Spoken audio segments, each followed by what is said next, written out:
leather gloves, we're slapping in hands. Popcorn and peanuts, we're working the stands. Pink cotton candy, love on a stick. Who's chasing the beer that circle the lips? Play ball, play ball. Load up the bases and smack it right over the wall. Play ball. Play ball. Hey, good evening, ladies and gentlemen. Welcome to Laughter Saves Lives Live. Brought to us by Barasch, McGarry. Brought to you Lawyers for the 9/11 community. Very good. You were taking that job on. It's the John is an idiot. He never mentions it. Let me take it right away. Right, get it out. It means a lot to me. And it means a lot to Barasch and McGarry. That's right. It does. We are broadcasting from Paradise Studios on Strong Island Television in beautiful Massapequa, New York. It's near Jones Beach. It is. Yep. Near Jones Beach. About how far? 12 minutes if you're driving pretty fast, right? Yeah. And we're near a Dunkin' Donuts and the CVS. Wow. So now they know where to stalk us. Yes. So we're back. We were on hiatus for a week, right? Yep. Hiatus. Yep. For 1 week, we took off. And it's I always miss you, but I've seen you so many times. Yes. We did the big show at Cat 6, the big benefit. Wasn't that fun? You know, Alex, I hate to do this to you, but do you have that picture handy for the Cat 6? What a night that was. That was fun. Everybody was funny, thank God, right? We raised over $1,250. We gave her the big check of $1,250. We made the big check. That's $1,250. But we raised a little more than that. We raised a little more than that. We need to come up with a number to get the check in quick. Yes. Because usually 2 to 3 days after a show, the family's not talking to me. How come? There's something I do that that sets them off. Yeah. Were they expecting more? Maybe that's what it was. Maybe because I told her this big production and build up. And I said that don't worry, you don't have to do anything. We will do it all. Right. Hey, Amy, could you just hey Amy, you think you can get some tablecloths? No, it was great. You want to hear something that was great, and I wish I had the video because we shot a video, and I didn't ask him to shoot this video. Yeah. We went over. We presented. Now listen, when you run a foundation, the big checks and the visuals are something you kind of have to do. It's not something that's always comfortable. You want to do. Hey, we helped you, but can you? But it helps. Sure. Moving forward, people see what you do, and so her son Will, who has the childhood Cat 6 disease, nonverbal, and is very hyper. Well, he has this little computer, and it has all icons on it. Right. I'm hungry, whatever. Whoa. So she said, Will, I went to the house to check it. He came out. I saw the pictures online. Will, she said, say something to John. And he hit the thank you icon. Wow. Is that awesome? It is awesome. It's worth that check, isn't it? You get carried away with the comedy shows and you're raising money, you're doing things, and then to sit there and see the kid who's benefiting from, the foundation, right? The Cat 6 Foundation, and thanking us. And that wasn't a thank you for me. That was a thank you for all of us, Right, yeah. I was just standing there telling the mother to tell him to thank me. No, I was not. Right. And then he hit chicken soup right after. Then it was Get Lost. And the icon wasn't even on there. No. He made it new stranger. But it was nice. It was nice to go over there. Nice? Happy birthday to our buddy in Texas, John Salerno. Our friend, retired NYPD, does so much for veterans out there and responders. I sang him happy birthday this afternoon on the recording. He thanked me on the way here. Awesome. Happy birthday, John. You're a good man. Happy birthday. I hope you're enjoying it. Guess whose birthday's coming up? Sunday. Whose? Somebody in this room who's not Tony Landolfi. Really? It's not Tony Landolfi. No, it's not him. It's John LaRocchia? Happy birthday. Wow, I didn't know. 64. I don't look a day over. What would you say? 63. 50s. 50s, yeah. 55-ish. I don't think so. Yeah. I don't think so. I'm feeling You're not how old? 64. Wow, you don't look 64. I don't feel it some days. You don't some act days it either. No. No, some days I do feel it lately. I do Really? feel like when I had to get the freaking, oh, what was it? The other Nuclear stress test, which yeah. the doctor still hasn't called me to explain the results. Isn't it? That said Then it must abnormal. be all right. I hope so. Yeah. I had my hands behind me like this, Richie, for what is it, like 20 minutes? And then when I got up, it took me another 20 minutes to get bring my your arms back down. They actually, is that the whole stress test? They keep your arms The like nuclear stress test, when they take the pictures, Yeah. they put you in twice. They inject you again, and to watch the radiation go through your body and see what lights up. Very interesting. It's Anything very light up interesting. when you were there? It did. Your nose. It did. I spent. Are you going to play pickleball Sunday, by the way? Oh, that's right. You sent that out. Yeah, you just ignore me. I don't know. It's so far away. Just come out one day for it's my birthday. Oh. We're playing on my birthday. Okay, then maybe I'll have to do that. All right. Because, listen, all I can tell you is you can't be any worse than Santo is. Yeah. Well, I'll never forget when I was in insurance and they said, you're going to play in the softball game. I said, yeah, of course. I'm a big softball player. Right. As soon as I hit the ball, I did hit it, or they let me hit it. But I remember sprinting to first base, and immediately between first and home, I literally, I locked up and I was crawling to first while everybody was howling because my legs have never moved. Well, that's what happens. You try to do too much, but too much. All I had to do was I hit the ball and run to first base. I couldn't. Well, that's a lot. I collapsed. My knees. I mean, they were actually frozen in Richie, like my hamstrings. I can't. They're not moving. I don't know what TV to look at here. This new set, beautiful new set, by the way. I look straight ahead here. I'm not looking up in the sky. Yeah, we can look at that camera now, right? Look straight at that TV. Oh, holy crap! Something didn't change. Butch is there again. There he is. We're on a roll here. You only said we got 10 minutes. You gonna go by the rundown or no? No, we're not going by the rundown. We're gonna show the flies right before we break.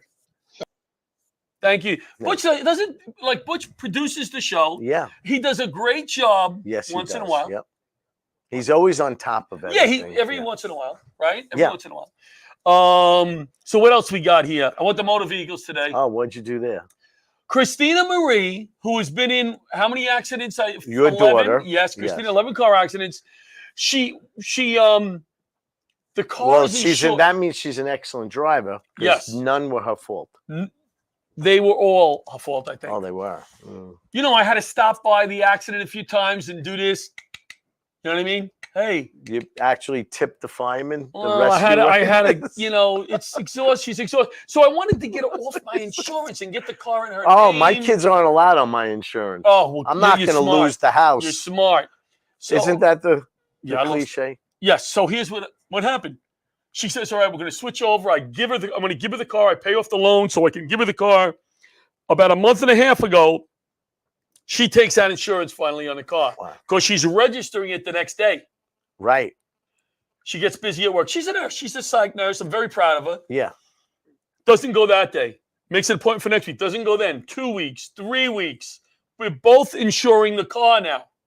We're paying double insurance. Why don't you just drop yours if you knew? I can't drop it until she starts hers, and she can't register the car at motor vehicles until she shows insurance. Oh. So it's usually for a day you both have it insured. Yeah, I mean. So this went off weeks. Then the fourth week, guess what she calls me? I go, "Did you make it to motor vehicles?" She said, "Dad, there was an accident on the Grand Central. The car was on fire. I pulled the guy out of the car." And I go, "Well, you didn't make the appointment." How do you get mad at that as a father? She made a rescue. But I was still angry. But her car wasn't involved. No, thank God. No, thank God. Dad, there was an accident on the LAE. Oh, did you pull over? She goes, "I kind of had to. I hit the other guy." All right, so yeah. We covered pickleball. We covered the accident. What else did I want to cover here? Thank you to the New York State Police Department SORT team, Special Operations Response Team. Nice. I taught a class last Wednesday. I was supposed to go line dancing after that up at Binghamton with my other daughter. Yeah. But I wasn't feeling well. Isn't it amazing that when you're not feeling well, what's the next thing you have to say? It's not COVID, right? You got to. It's not COVID. Is it COVID? Is it COVID? I wanted to take the kid yesterday, my 6-year-old grandson, to Dave & Buster's. I'll close with this. Dave & Buster's. Right. everybody's off. There was 5 school buses parked outside. Ah. So I said, now I feel bad because I promised them, right? Yeah. So I go, bro, it's going to be crowded. But, we walked in the door and you opened it up. It was like every disease you could see in the room, right? There was like 800 kids. It was like, you opened the door. It was just like, Oh, yeah, coughing and. So I said to him, listen, we'll play 1 or 2 games. He goes, no, let's go. He turned around and He didn't want to go in. No, it was too overwhelming. Yeah. It was too. All right, let's show our flyers. What do we got here? Let's see what we got coming up. Laughter Saves Live shows. Oh. This is see, I can't see. That's in Forest Hills. No, that's not the one in Forest Hills. Is it? See, I should have wrote. No, this is Fire Brigade. This is Barasch Brigade. This is the York show. York, Pennsylvania. Go ahead. What else we got? It's for mental health. This is this is Green Lawn Fire Department. Oh, great. Double headliners on that show. What else we got? Richie, are you on this show? This is last week's show. All right, that's good enough. That's good enough. Look at our website, laughtersageslives.org. Let's go to break, and we'll bring out our first guest. No break. No break. Break. We go back. Okay. Sal Saldano. Should we start all over? No, don't start all over. Just Let's Are you start from the sure? top. Are you sure? All right, let's bring on introduction to Sal. Fight for Firefighters. John Veith couldn't make it. He has something to do with the kids, but he said Sal. Sal Saldano. Saldano. Where's Sal? Sally! What's going on, guys? Thanks for having us. You never have. I mean, you're being polite. Thanks for having us. Thank you for being on the show. Okay. I just think you guys are awesome. We love what you do. I just sent you guys another check for $10. I know we appreciate it. Yeah, See? at least you he can get a few nails. No, we said the bigger check. We don't discuss money on the air. We don't discuss that. But we love what you do. Pictures. The pictures. Yes. What is this? This is one of your last builds. They build ramp for disabled firefighters and their families. Yes, Where is this, Sal? This looks like the one we did in Baldwin. We happened to do 2 in one day. Wow. I don't have a good memory of what this young man is his actual affliction is, but I know that he's going to be battling his entire life, and he's going to need that wheelchair ramp. And who was the dad? Who was the dad?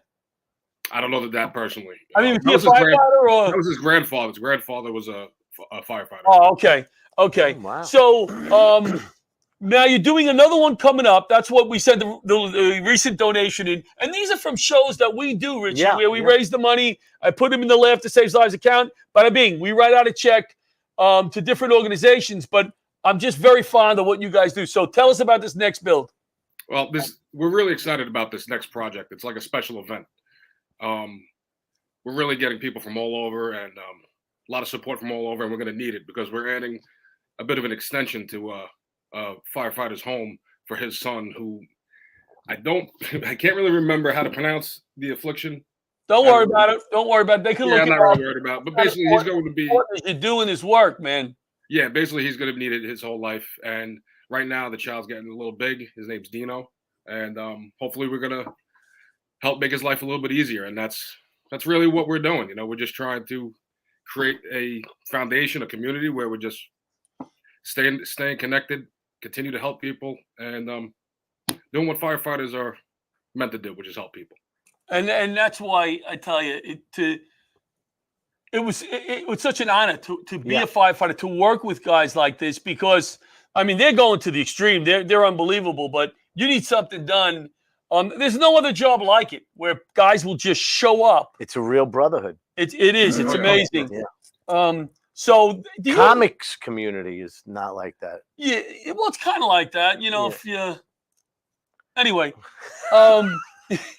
similar. We all help each other. So, you can't even get somebody. How many builds do you think Fight for Firefighters has done so far? Ballpark me. I know. I ballpark it.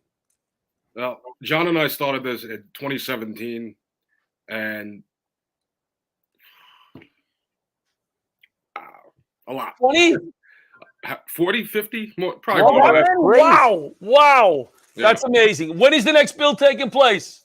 It should be this project, this extension. It's going to be a big deal. We're very excited to do it. It's the first time we're doing something. If people want to help you, where can they look to find information? They can find information. We're very active on our Facebook group. If you go on to Facebook and you type in Fight for Firefighters Foundation, we have a website also. For Firefighters. Fight for Firefighters. No, it's a mouthful. It's a lot of F's. It's a Got Fight it. for Firefighters Foundation. All right, That's cool. Easy enough. Search, Yeah. yeah. Cool. Great. Well, when I got the information this week, I just wanted you guys to come on for a quick spot. I'm sorry I don't have longer for you tonight, but I just thought it was important to get you on the air and get the word out. Fight for Firefighters. Help them with this next build. Check it out. Sal, thanks for taking the time. John Rich, Come on. I know you probably had more important things to do. Nope. So you got to say, like, John, the show was so important. I gave up this. I gave up that. No? All right. I've been charging my laptop for 4 hours. Look at that. Thanks, Thank Sal. you. Fight for Firefighters. Look them up, guys. Building ramps for disabled firefighters and their families. I feel kind of bad. I'm not very good at like all the hero stuff that you guys do. Well, I went with you once to that house to like rebuild it, and they're not talking to us I anymore. drove in 3 nails and they asked us to leave. They want nothing to do with us anymore. They said, don't even bring the big check You're anymore. in the way. You're in the way. They told us, send the money, Venmo us, or send a check. Don't let you, Richie, please stay away. It took us 2 hours to correct what you guys did in 15 minutes to take a picture. We went listen, let's be honest. We wanted to help. We wanted to give money, but we went for the picture. Yeah. So we got down on these. We were drilling, and then when we left, we made a mess. We were like politicians We there. were like yeah. the we ones showed that up for go the and pic- cut yeah. the ribbon. It was a mess. It was a mess. All right, so now let's see if we. Yeah. We're gonna go to a break, and we'll be back with our second guest, Gimp Raymond. Yeah. If you spent time downtown on 9/11 or in the 8 months after, you were exposed to toxic air and may be eligible for compensation from the $10 billion 9/11 Victim Fund. But most people who qualify still haven't claimed what they're entitled to. I worked downtown. I didn't die. I was an office worker. I felt like there were others who deserved the money more than I did. A major reason people haven't claimed the money they're due is guilt. They feel guilty claiming funds when others died or were first responders. I heard there were 9/11 funds, but because I wasn't a first responder, I did not apply. You do not have to be a first responder to qualify. This fund was created for everyone who worked, lived, or attended school south of Canal Street, who may have experienced or have experienced respiratory illness or any of the 68 cancers linked to the toxins. Even if you have a family history of cancer, there is a presumption linking most cancers to the toxins. I thought it was too late to make a claim. My spouse worked downtown at a bank and died of cancer. Honestly, I just haven't felt up to it. The government's $10 billion Victim Fund and Health Program have been permanently extended. You just need to have been below Canal Street on 9/11 or at any time in the following 8 months. To see if you qualify, call or go to 911fund.com to speak to a representative of Barasch and McGarry, lawyers for the 9/11 community. There are many reasons people who are eligible for compensation are not stepping up to claim it. To those who are holding back, I would say just take the first step. Ask for help. Make the call. It's not too late. I called and I qualified. I qualify. I qualify. Millions of dollars remain unclaimed. You do not have to be seriously ill to qualify.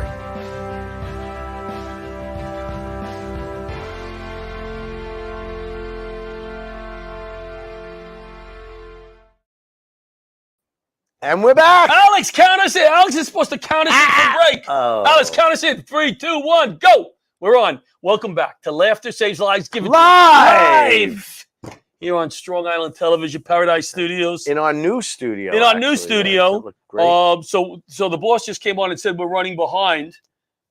Well, why don't we bring up our next guest? Yeah, or we can fall behind even more and then it'll pop on and yell at us. That's always more fun. We're gonna bring in from the organization. Of course, I don't have listed here. Hold on. It's right here. Butch is gonna come on. Animal there it is. Rescue. No, that's not it. The Iron Legacy MC. Let's bring in Gimp Raymond. He's a biker. Oh, whoa. There he is. Gimp, you look like a biker, man. I appreciate that. Thank you. Now, be honest. Do you only dress like this when you're on TV and then you're wearing like the golf shorts most days? And Absolutely not. This is it 24 hours a day, sleeping and stuff. You're looking good. You're looking good. Thanks for taking the time to be on our show. I really appreciate coming on. I'll tell you, I've been really looking forward to this opportunity. So I really thank you guys for allowing us to get on today. Oh, you got it. You got it. You got it. So I was looking over what you sent us, the bio and stuff. You guys do a lot of good work. I'm going to ask you a simple question before we mention some of this stuff. Why? It's all about giving back to the community. Iron Lake Motorcycle Club, it was formed about helping with charities. We do a lot of work with Maximum Hope, which foundation, which I'm sure you guys are aware of, and also with Special Olympics with the Dream Ride experience. Last year alone, we donated over $101,000 to that organization. Wow. And how did you get this $101,000? Right. Take a note. We have a lot of great chapters all around the world that participate in this fundraising effort. They put on local events to raise this funds. And I'll tell you, it's something, if you ever get a chance to be able to experience a Dream Ride experience, they bring in $500 million in cars. That's with a B. And they let these Special Olympians that are extremely brave take rides in these supercars. Some of these vehicles are $1 million. Wow. They have Ferraris there, Lamborghinis, Maseratis, Rolls Royces, and you should see these athletes' faces to get an opportunity to be able to take a ride in one of these supercars. That is something else. You know, I think people, if I can say this in a diplomatic way, because I'm not very good at expressing myself at times, people have a certain image of what a biker is. Would you agree?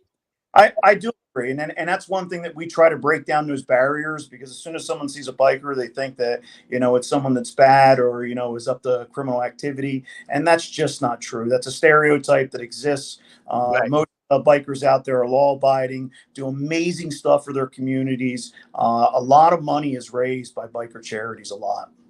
Richie and I run into it because a lot of people think comics, right? They think we're funny. Right. Then they have us on the show. But like, maybe you and I could ride with them. Do they rent bikes? Like, could we rent? There are like you can rent at Harley Davidson. I'll tell you, it's extremely expensive. Oh, really? I was joking. No, I'll tell you, we would love for you guys to come down. I know we're not that far from you guys. You guys are up in New York. We're down here in Jersey. We would love to host you guys down. Oh, that'd be great. No, we definitely want to come down. We definitely want to do a show with you guys. That I know. And I think Tony Landolfi would be perfect for that show. So put it on record that if we do the show, we're asking, wouldn't he be great on that show? He would be great.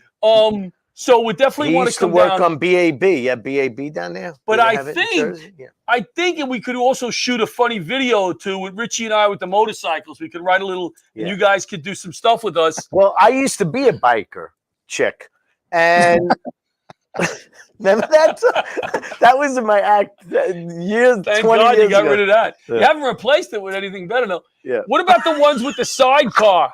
The sidecar, right? Oh, we got 2 sidecars and a rope that pulls it. We do that. All right. Let's get back to some of the other good work you do. You do some good work with the homeless. Talk about that. That's a big passion for us down here in South Jersey. That's something that we've been doing. We're really going on our 2nd year. The big thing is we really never understood how bad the problem was until we really looked into it. Right. I mean, you see homeless people on the street. There's a few here and there because we're down here in rural South Jersey, so this isn't like New York City or Philadelphia. But once we started really digging into the underbelly and find out how many homeless encampments there are and the amount of people that are hurting out there, it was astronomical. Absolutely astronomical. And once we found out about that problem, it was something that we were extremely passionate about. And we dove into it. And give a quick shout out to the 99% Radio Network, Sideshow and 12. Those guys are great. They helped with the mission. We getting the word out. We receive packages from Texas, from different clubs.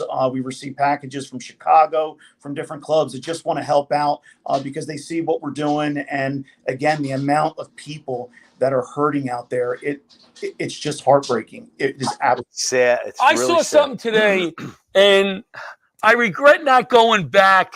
Shame on me. Shame on me. It's embarrassing to even admit it. I was driving back from my dad's house in Middle Village on Metropolitan Avenue. You familiar with that? Up near the Union Turnpike. And as I was going up to the light, there was a woman with, how sometimes they sell mangoes in bags? Yeah, on the side of the road. Her back, was it in the back? Her little son was there with a phone, like looking at a video as she was walking back and forth. And I'm thinking about my granddaughter, who's probably about the same age. And I'm like, this is what this kid is doing today with his mom, you know? So I know you see a lot worse than that too on the streets there. Oh, we got some of those pictures, Alex, we could throw up. All right, coming up in 1 second. Gib, which club do you ride with? I ride with the Iron Legacy Motorcycle Club. Oh, Iron Legacy. And they're based out of South Jersey. We're out of South. My chapter, I'm now a nomad with Iron Legacy, but we do have a chapter down in South Jersey. But we're an international club. We have chapters all over the world, and like I said, every one of those chapters are doing amazing things for the community. Every single one. So awesome. Yeah, we love to work with you. Are we ready for the pictures, Bob? Okay. Can you tell us a little bit about these pictures, if you could? Yeah, it's. I'll tell you, those homeless encampments get a lot worse than that. When we started really kind of communicating and speaking with the homeless, because the big thing was connecting with them personally, because learning their names, going out there to listen to their stories, because every one of them has a story of how they wound up there. And, the stereotypical things that, they're just bad people, or they just don't want to work. But when you go out there and you really hear the stories and what happened to them and the traumas that they went through to wind up where they were at, and had to get involved. And I got to tell you, we got that right there is another picture that's behind a Dollar General of a gentleman that was actually shot 6 times and was sleeping out in the cold. My wife's a nurse there, so we also provide medical care to the homeless. We provide first aid kits. If they have any wounds, we do wound care. We also do checking blood pressures. We do pulse ox, things like that. Anything that we can do to try to improve their lives. And we kind of took it a step further, because I was really having a hard time sleeping after we were out there, dealing with them. We worked out there with them so much, they've almost become family, some of them. And I kind of feeling guilty about sleeping at home in my nice warm bed. So we decided last month that we were going to go spend 24 hours with these homeless gentlemen, and we were going to sleep in the camp with them and experience what they experience. And it was absolutely eye-opening. Yeah. Eye-opening. Brutal night. Yeah. We want to just show some of the other things you do. Alex, if you can bring that photo back up. I think it was the second one you showed. The animal rescue work in the Children's Hospital. Yeah, that's we do donations to local animal shelters. Obviously to help out our four-legged friends. That's with one of our chapters down in Delaware with the Rough Road crew, helping us out with that. So we do. Right there, that's our Legacy Teddies program. We've raised probably about 17,000 teddy bears in the last couple of years. And what we do is we give them out to police departments, fire departments, EMS. I'm a retired police officer. I broke my back in the line of duty back in 2006. And we used to keep stuffed animals in our car to give to children going through traumatic situations. That is something, yeah.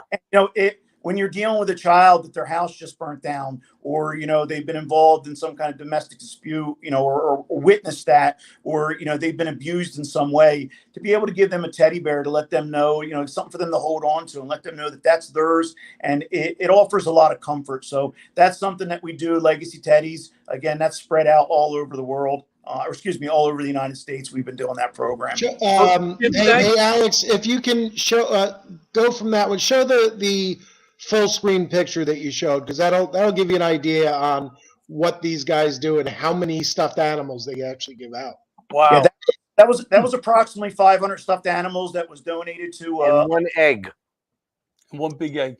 Gib, if people wanted to find out more about you guys, is there a place they can go? Yeah, absolutely. They can go to www.ironlegacymc.com. There's a lot of great information on that website they can check out. We also have a new organization called the Federation of Law-Abiding Clubs. They can check us out on Facebook under that name. Beautiful. Thank you for taking the time tonight. Butch is going to set up a show with you guys, and we're going to come down and help you raise some help. We're going to help you help. We're going to help you.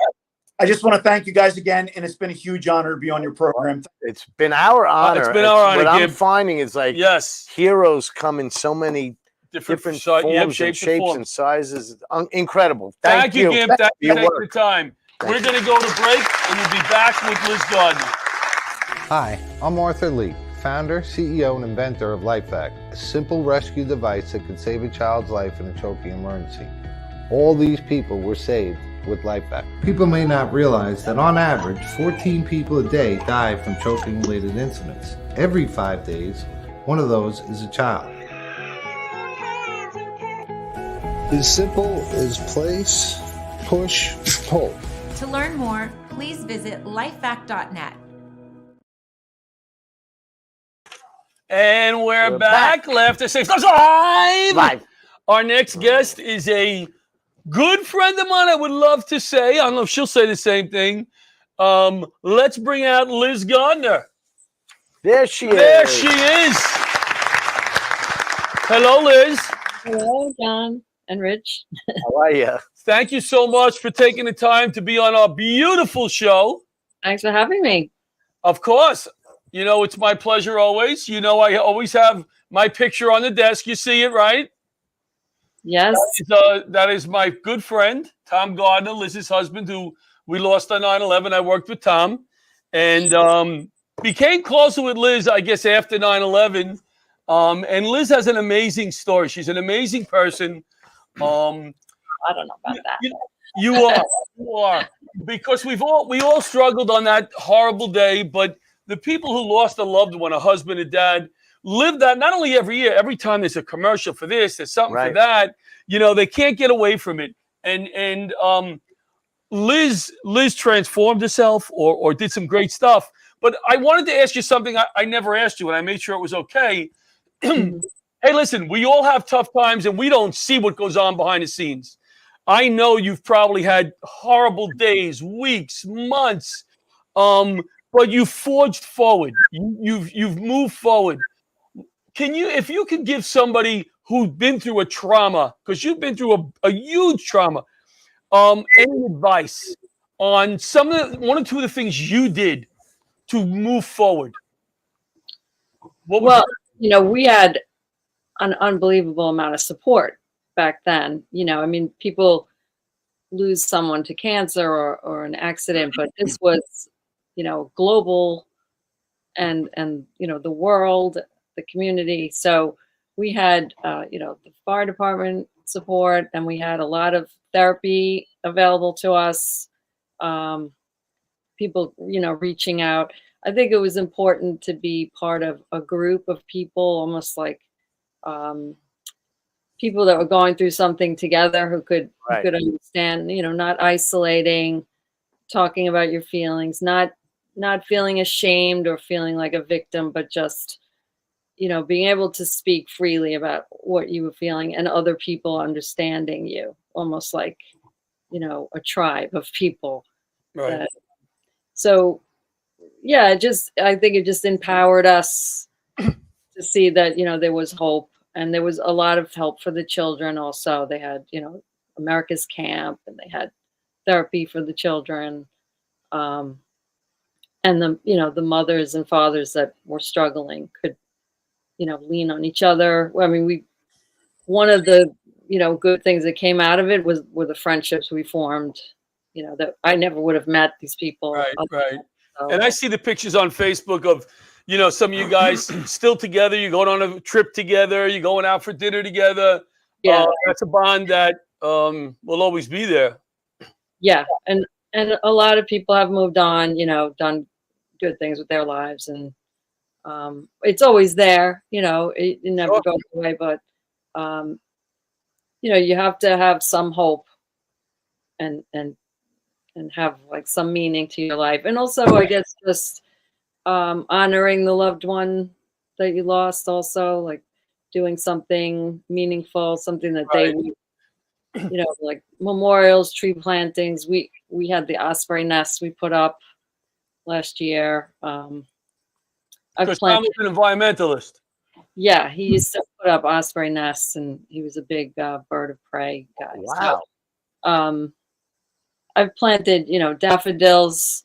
You plant bulbs, and then they come up in the spring. It's just like a good, you know, good way of memorializing. And your kids have done some pretty good stuff, right? Yeah.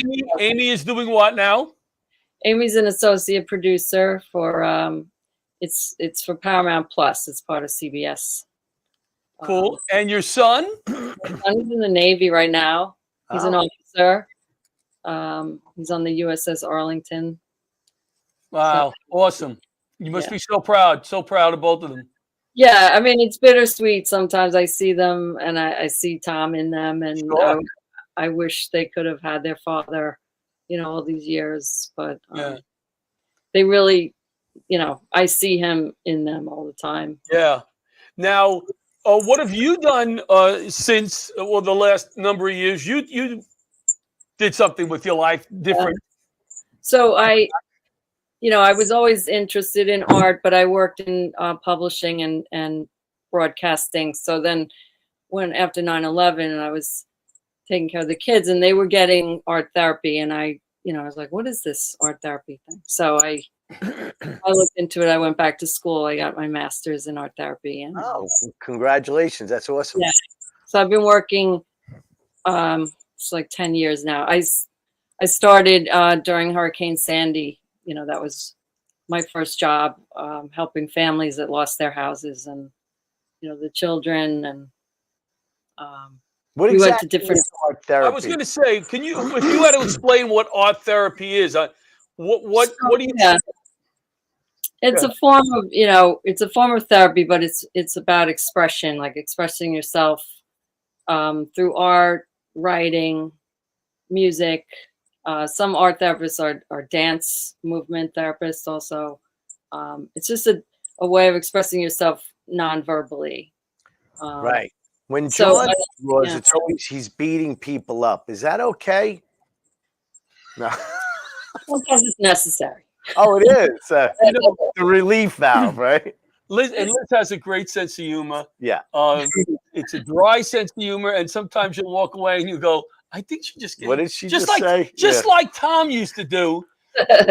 So he was so smart.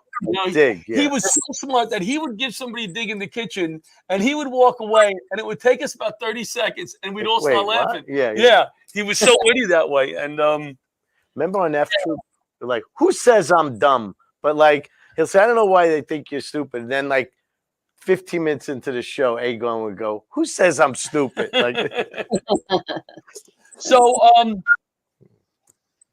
you can't give us specific names, but can you tell me about an interesting case where you saw the art therapy really helped? Well, you hope it helps, right? I mean, I work in a hospital where people have just been discharged from the hospital and they come to us. So they're very, acutely, mentally ill. So they're here, they're with us for a short time while they get, their medication straightened out, and then they usually move on somewhere more long-term. But so I don't work with people long-term. I see them, for maybe the most like a month. So I try to do, depending on, and it's in a group too. So I have to kind of make it all work for everyone. Yeah. Right. But like, last week I did something with them. I just had them, express themselves with an emotion that felt uncomfortable to them. Like if you had anxiety, what would anxiety look like? If it had a body, if it had a face, if it could talk. Interesting. And the things that came out were pretty powerful. Like the things that they all came up with something different. Wow. Yeah. Very interesting. Yeah. But there are people who use art therapy long term also, I would think. Depression, people who are depressed. Yeah, certain facilities have it, all the time. Some people do it one-on-one with a therapist. You can go online, like if you were looking for an art therapist, you can go to like psychologytoday.com. There's also like the New York State Education Department has like a listing of professions, and you can like check someone's credentials, make sure that they, okay. So, you can find an art therapist in your zip code. So now you do some good artwork. We went to good art. Look at me, I'm an expert in art. Good artwork. You do some good stuff. If you wanted to find your artwork, can we still find that? Is there a website or? I have a website, but no one really goes on it. because you've never been on our show. You put it out there on Laughter Saves Lives Right. Lives. I guarantee this week 2 or 3 people will be looking there. At least 2 or 3. Yeah. And it'll probably be Rich and I. We'll do. That's 2 already. And Butch, the 3 of us. And Butch, yeah. What is the website? LizGardner.art. You went crazy with that website. LizGardner.art. Got Liz, it. thank you so much for coming on. Thank you for having me. It was a pleasure. Say hello to Amy and Chris when you email them, and we'll see you soon. Okay. Good luck. Thanks, Liz. All right. That's thanks. Liz Gardner. And she was married to Tommy, whose picture is always here. We lost on 9/11. So let's go to a quick break. We'll bring over Tony Landolfi. Zwanger Passeri has been delivering a true patient-centric experience for the past 70 years. You can always expect to be cared for with compassion, scanned on the latest technology, and a highly trained subspecialized radiologist to interpret your images. Oh, now you count And down. we're back. What Laughter Saves Tony, Lives Live. come on Tony, you gotta in. move this way. With Tony Landolfi. The very funny Tony. How did we get? Now I get to talk. How did we get this guy on the show? How did we get Tony? You asked me. He's one You of know, the top guys. And I had nothing to do. He's like, top guys. You had 3 wonderful people doing extraordinary things for the community and everything like that. And now here's some fat jackass. Well, you're the catalyst. we like to, it's like a ski slope. We like to start high and you go, not at all. We want to show those 3 what's really depressing. Yeah, that's yeah. You think you're doing good stuff. This guy gets in front of crowds. And he's funny. I've worked with him. It's been too long, but he's a funny guy. Thanks for being here. Thanks for having me. I So, appreciate it. I know Tony my full 28 years doing comedy. Has it been that long? Wow. Oh man. We always bring this up. We were a team for 3 shows. For 3 shows. Oh, we were a really? Comedy Yeah. I team. didn't know that. And it was horrible. The only It was Horrible. great. Rich broke it up. Tell 'cause me he- about it. Rich broke it up. He said I was holding him back. So, It was the ego. Everybody kept saying, "When are you going to I dump was the going to other say, guy?" being partners with Rich Walker, it is tough. Tell me about it, Tony. Tell me about and we were young then. Yeah. So, Oh wow, I it's mean, amazing. now this has been 28 years. I've been doing it since '94. So how long is that? When did I If I watch, it'll be 29 years. Oh, old. forget it. I don't even know. I don't want to. I want to put my gun in my mouth. So what? So what are the kind of things you do on stage? What do you focus on? What is your shtick? See, I talk about just what's going on in my life. This way, Yeah, nobody that's can the best steal it. stuff. That's the passionate stuff. And it's mainly about my wife and my house stuff. And everybody thinks like, oh, does your wife get mad? Are you making fun of her? And I'm like, I'm not making fun of my wife. It's actually honoring my wife actually having to deal with my dumb fat ass and how she goes through with it and everything like that. How she puts up with me and The stuff. 3 like of that. us. Yeah, she should be canonized as a saint. Absolutely, absolutely. You But tell know, us some of it's- that stuff that you Tell talk us about as how well. Miss Karen Yeah. is doing. She's doing fantastic. Yeah. I love Karen. So my wife Karen, back in the old days of McGuire's Comedy Club, she used to be the bartender there. Oh, so you met her? And that's how we met. Yeah, through there. That's why she likes when you go out now with all the Yes, bartending. because now I'm out of the house and I'm not Oh, bothered. sorry, yeah, I know. That's what she loves about it. She's like, yeah, okay, go. Yeah, go do your little Go- comedy. Go do your little skit. Go do your skit, yeah. Go do your little skit. So tell us what's going on. What happened lately? My dad just turned 82. Oh wow, Happy yeah, I saw birthday. that. So yeah. we celebrated his birthday, Nice. and my dad, great guy, my dad. He's still a bull. He's still 82 years old, still cuts his own grass, still shovels the driveway when it snows. He's got that bladed lawnmower that goes like No, this. it's not that bad.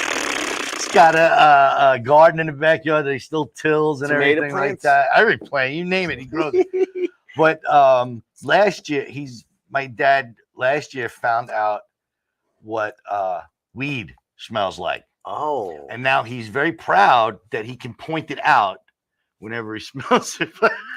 So last year we're fishing and there's 2 guys like downwind from us smoking a joint. And I don't judge, whatever you do, whatever you want. I don't care. I don't smoke weed. I'm not a fan of it, but whatever. I don't judge. So my dad's fishing and he's at a point now where the volume, he just doesn't care. There's no filter. So he's over there fishing and then he's like, with that thick Italian accent. He's, I smell a skunk, and I'm like, Dad, shut up, because I don't want it to point you down. And he's like, oh, the skunk. What is this skunk over here? So I'm like, Dad, be quiet, be quiet. And he's like, why? What are you shushing me for? And so I turn to him and I say in Italian, I go, I ragazzi fumano a babagna. These guys are smoking pot. And he looks, he's like, oh, disgraziata, these two buffs. I'm like, shut up. That is hysterical. So now whenever he smells something, he's like, if we're fishing again or something like that, we're out somewhere and he smells it, I smell it, the babagna. Oh, that's funny. Screams it out loud. Yeah. Now he's at a point where he's just like, he was angry, my dad. Yeah. Growing up, he was just was an angry guy. Yeah, he's busting his ass all day. Yeah, and then of course, come working home, hard, right? He'd come home to me. What did you he know what do? I mean? So he did road construction. Oh, wow. That's tough. He's job. tough. That's why he's the way he is. But now, as the older he gets, it's just every little thing setting him off. Really? Like every little thing. I caught him in the spring out in his yard yelling at a cloud. Right. Because the cloud was blocking the sun. Was over his garden. Oh. And he's yelling at a cloud. I don't know. It's just something. He's entitled. That's my dad's 89. He's entitled. How was that? 89? My dad's 89. God bless him. He goes through the same thing. Yeah. Boy. Oh boy. Yeah. Richie's at that point in his life too. I'm the old guy though. I'm the father. But every morning I go. Well, not every morning, but I go into a deli, a sit-down deli, and there's this group of old guys. Always a group of old guys. And there's like 7 of them, and you got to hear their mouth going off like, you can't even believe that's it. not just around here. So it's everywhere. This in the world. So my brother, he was in the Air Force for 22 years. He retired as a master sergeant. His last 3 years, he was in Germany at Ramstein. So I used to go out to visit him. I'd fly out to Germany and I'd visit him. And he would pick me up from the airport. And every time we would drive through the town, they lived in this very small town called Landstuhl, very small town. There was a bus stop there. And it was every time you passed it, the same 4 old men sitting in the bus stop and never got on the bus, just sitting in the bus stop. And I said, why these? And he says, every decision for the town is made in this bus stop. At least they think my dad, we just had Liz on tonight, and they planted a tree in Flushing Meadow Park. Right. A few years after 9/11. So we all went, to go to the ceremony. And at the end of the ceremony, now there's all animals. It's in the zoo. Right. That little zoo there. Yeah, I've seen it. Yeah. So, and anybody want to say anything about Tom? So a few of us got up. So my dad, he likes to talk. So he goes to get up, but he gets very emotional. Oh, okay. And then when he's getting emotional, he doesn't listen to what's going on around him. So he gets up there and he starts this very, very sincere talk. And the donkey starts like hanging loud, like that, and everybody's going, "Oh my God, he doesn't hear this!" He's saying, and we all love Tom. Oh my God! And my friend Tony tells that story to this day. Oh, it was hysterical. And then we had a doctor's appointment, and we had to Zoom the doctor to talk to her, whatever. Yeah. So my daughter sets it up for him. And steps aside, and a female doctor comes on, and he looks over my daughter, and he goes, "It's a woman?" Grandpa, she can hear you. Right? But that's how they are. That's how they are. They just don't care anymore. Whatever. What else you talk about on stage? My hero. What are the my house? I bought a house. Oh, right. So we're in Massapequa. I used to live out here in Massapequa. Beautiful house. So now you moved? Where? What do you mean? I'm the one out in Suffolk. I'm in Suffolk now too. But I used to have a house out here in Massapequa. When he wrote the joke. No. I had a house in Massapequa. It was a beautiful house. Yeah. On the water. Was gorgeous. Nice. And then Hurricane Sandy came and was like, pow! There goes your house. So we bought another house. Right. And we moved into Ronkonkoma. Right. The white trash capital of Suffolk County. It's right. awesome in Ronkonkoma. I love Ronkonkoma. It's great. I sit on my front grass in a chaise lounge in my socks and underwear, drinking beers. Nice. And squirrels are eating peanuts out of my belly button. It's beautiful. Great. I love That's some vision. And nobody even in your neighborhood even notices. No, they want to make me the mayor. Yeah. What are you talking about? But it's some of the things. So the house we had out here, we were renting it. This is my first house I ever bought ever. And there's things that happen. Like when we got approved for the mortgage, like we got approved for like $800,000 mortgage. I was like, yeah, we're going to get this. And then Karen looks at me and she's like, asshole, we got to pay it back. They're not giving us this money. Right. We have to pay it back. I was like, oh, okay. What are those payments? What are those payments? Yeah, exactly. And then like with interest, you find out like the mortgage is for like 30 years. I was like, what? Yeah. 30 years? My house is going to be paid off 15 years after I'm dead. Yeah. Do you double up on any payments? Actually, what I do is instead of making a full payment on the month, what you do is you split the payment and do it every 2 weeks. And that will actually chop 7 years off. Yeah, that's great. You know what I do? I just send in an extra few bucks every month, but I don't know it's as good as that. You have to tell them it's on principle. It has to be on principle. I would love to answer these questions. The wife handles everything. I am terrible. Well, it's only the third time tonight. Could you just all do me a favor? Because it's driving me nuts. Everybody just move to your left a little bit. A little bit. Come on, John. You over to your left. Rich, to your left. Your other left, Rich. All right. There you go. Thank you. Butch. There we go. Butch Seltzer. It sounds like a drink at a gay bar. By the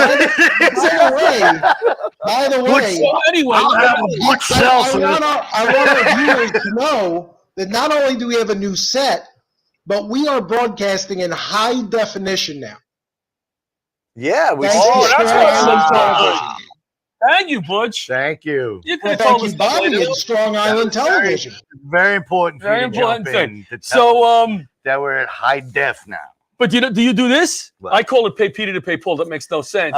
When the 0% interest stuff, right? Like your credit card is coming due, it's going to go up to 25%. So you paid off with another one. I don't know. I've done that in the past, and it all worked out good. And I just figured out that May of this year, 18 credit cards are going up to 27% interest. Oh my God! All at the same time. Yeah. Bada bing. You had 18 credit cards? Exaggeration for the joke. I got you. But it's too many that are coming due all at the same time. I didn't really figure this out well. So May's going to be a problem. I'm terrible with money. Savings was just so your wife handles it well. Spent.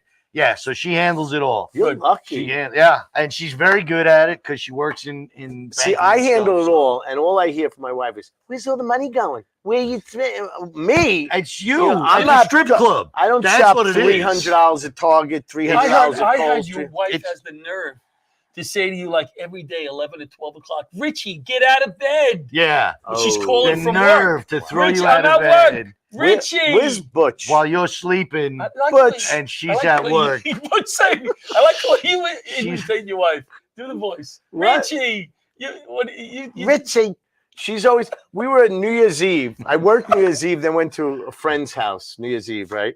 And a guy at the party. This is like almost midnight. He goes, "Why do I know you? I know you from somewhere." To me, and without missing a beat, my wife, Christine, goes. Do you go to bagel shops? Everybody laughed at that. I always say when people say that to me, like, I know you from somewhere, I'm like, you watch a lot of porn. Like, no. That's where you know me from. That's funny. There's one other quick one. What other quick one? What else you got? You got like a minute 45 left. What are you telling lately in your act? Yeah, about your wife or in your life? What about your work? Do you joke? Do you have jokes about your job? No, I don't talk about my day job at all. No, but we just said porn. That's enough. That's all we need to know. He's in movies. Can find me in movies as Buck Naked. That's my. Where can we find you? One movie, Buck Naked. Buck Naked. One time when I was in my 20s, I had a friend who worked in Expressions, the porn stores that are around today. I didn't know what that is. Yeah, okay. Never saw him. So one day I went there, I was hanging out with her, just BSing whatever. Right. And a guy came up to me because I'm a large man and I happen to be quite hairy. This guy came up to me and he had a company called like Big Bear Productions or something like that. And he offered me $3,000. $3,000 to videotape me masturbating. That's Oh it. my I didn't have to do anything else. And you settled for 2,000. And I said, just $500 and a bucket of chicken. No, I should have done it. I didn't do it because I was just starting out in comedy, and I was like, You no, want to ruin that I'm career. going to be famous. I can't have that. And you know how many of those People are comics watching gonna those movies? see my tattoos and know who I am. That's hysterical. Tony, where can people find you and where you performing next? Just find me on Facebook. That's all I got. I'm Can they not friend you savvy. on Facebook? Friend me on Facebook. He's not Tony select- Tony Landolfi. Landolfi. Next big show I have is March 11th at the Centerport Firehouse. Come on down. Me, Terry McNeely, George Gallo. We're going to the diner. Good night, everybody. Laughter Saves Lives live.